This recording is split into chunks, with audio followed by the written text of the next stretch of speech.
Book number 26. Loved this one. So Jen Sincero is the author, and she wrote a book called You Are a Badass a while ago that I had read and really enjoyed. And then she made one, You Are a Badass at Making Money, Master the Mindset of Wealth. And I found that a really interesting concept because how I was raised and how a lot of people are raised is around wealth or money or all these things. There's so much negative attached to it. Instead of looking at it as a positive and just a tool, it's something that's become like this controlling factor. Money problems are the cause of something like 50% of divorces. So there's so much fear attached to money. And I've really been aware of that lately, and really in these last few years, about how we self-sabotage ourselves because we don't actually believe we're worthy of having money or what money means to us. All these mindset things. So on the back it talks about learn to uncover what's holding you back from making money, give your doubts, fears, and excuses the heave-ho, relate to money in a new and lucrative way, shake up the cocktail of creation, tap into your natural ability to grow rich, shape your reality, stop playing victim to circumstance, and get as wealthy as you want to be. That one caught me off guard because it's not about becoming Bill Gates. It's about being comfortable. It's about having as much money as you need. And maybe that's $1,000 a month. Maybe that's $5 million a month. It doesn't matter. It's what you need, and it's the mindset around it. Not having a victim mentality or just playing poor. So a few little sections, you know I like to read you little sections, that I loved is there's these random little one-liners throughout the whole book, which are amazing. And this is another one, by the way. My 12-year-old niece was sitting in the car while we were driving on a road trip, and I like to read and listen at the same time to audiobooks. And so I was reading this book and listening at the same time, and she quoted this book for the next 3 weeks after. And it's been interesting to watch her mindset on money shift from it. So not bad for teenagers. Nothing pops our balloon of belief like the pointy pin of a pal. Say that 5 times, I dare you. But think about that for a second. Nothing pops our balloon of belief, right? Our dreams, like the pointy pin of a pal.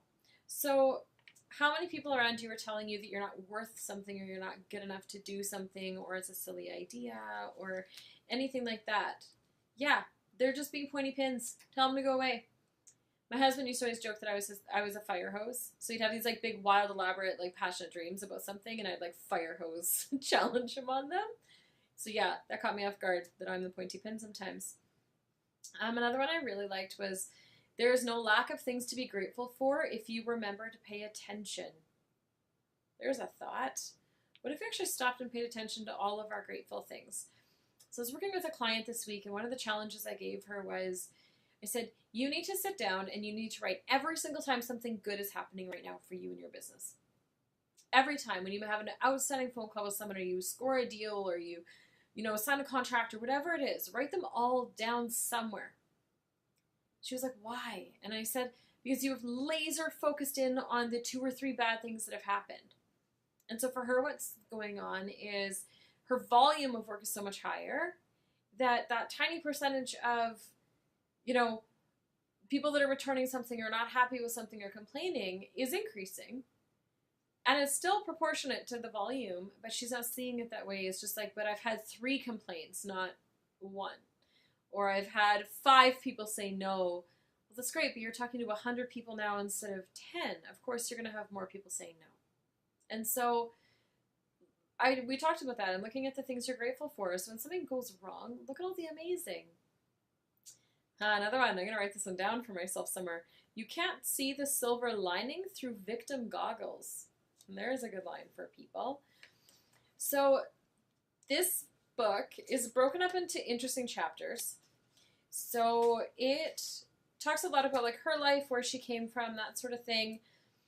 But her chapter titles are things like allowance, why you ain't rolling in the cheddar yet, a tiny but mighty chapter about universal intelligence, show me the money, your mental money maker, things like that. And at the end of them all, it has a to get rich section. So it has money mantras, say it, feel it, write it, own it. So I'm just going to give you an example of one of the ends of the chapter so you kind of see how it goes. Because each chapter then gives you best practices that you can do to deal with that issue in your life. Which is nice because it actually gives you a little bit of a how-to. I do wish, though, that there was an overview of it with, to implement this whole book. Here's an overview of what you should do. So the money mantra was, I love money because money is always here for me. Instead of thinking, right, the scarcity mindset of like, I'm always broke, I'm never going to have enough, there's never enough money. Number 1, write down the 5 most common limiting words or phrases you and the people you hang out with most use to talk about money. Number 2, shut up, slow down, and stop using them. It's about that blunt, yes. 3, meditate for at least 5 minutes every day. Before sitting down, ask the question, what belief is blocking me from making money? Write down any insights you get, question them, come up with a new story, and repeat it to yourself as described in the previous chapter.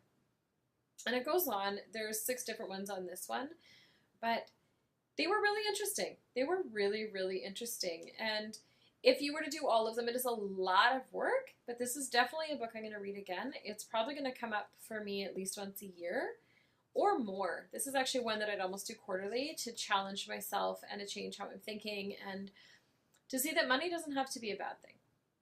It's what you do with it that attaches that meaning to it. So you could have no money and do amazing things like Mother Teresa. You could have all the money in the world and do amazing things like Bill Gates or Richard Branson or Tony Robbins, or these people that give constantly and are funding charities and trying to change the world.